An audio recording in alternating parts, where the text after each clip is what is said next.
We're gonna make some gumbo today using some of the stuff from the garden. Um, Not much. We're not getting a whole lot from the garden today.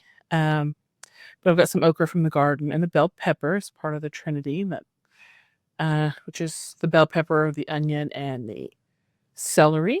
I've got some chicken, some andouille, some tasso, and some oil and flour to make the roux. Um, it was actually not too difficult. It is a little time consuming, takes about 20 minutes. So I've got this lovely little roux whisk that I got in New Orleans when I went to some classes at the cooking school down there. And I have fallen in love with this thing for uh, working with my roux. But all you're doing is heating up some oil, a cup of flour, and stirring until you get a nice deep reddish brown color. I've been told like the color of an old penny. Because it didn't take too long when I'm not stirring constantly. I allowed myself some time to go chop the meat, come back to it. I wouldn't let it go more than like 30 seconds without stirring. I'm a little uptight, but you see it's beautiful dark reddish brown. And at this point, you would add the vegetables, or onion, bell pepper, and celery. I use several tiny bell peppers because that's what I've been growing. But this sautés up nicely because this is half oil. Then I added in the tasso and cooked it up. This is a smoked pork product. I've not been able to find it up here in Texas, but it's something we make a point of buying whenever we go down to Louisiana.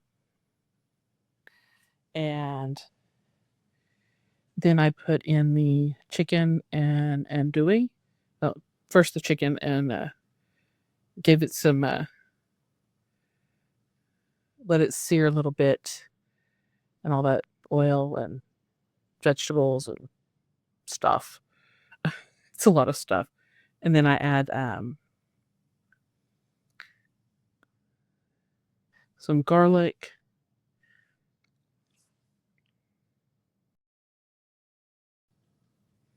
And then, of course, more garlic because, well, garlic is wonderful. Uh, and this is garlic I grew in the garden and harvested last summer, which is, I'll have to say, it's kind of nice having these things from the garden to be able to make a lot of the things I want to make. As you see, this is starting to look like a really dense paste. And then at this point, I finally added the andouille.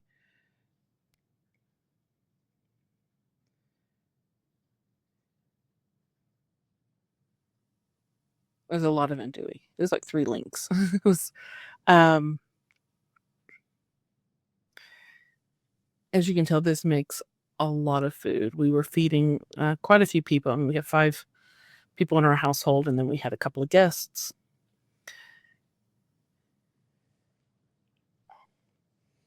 But then you just need to add some water to thin it out. I think I went back with water a few times to get the consistency right.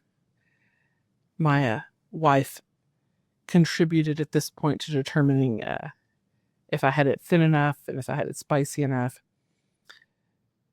Because I did add some homemade Creole seasoning to it as well.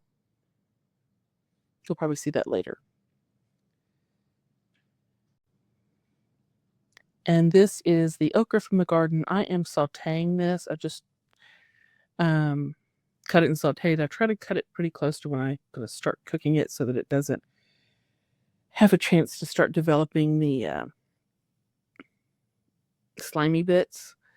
But the sauteing is actually one of those little tricks I learned in New Orleans to cook off some of the slimy bits before adding it to the gumbo.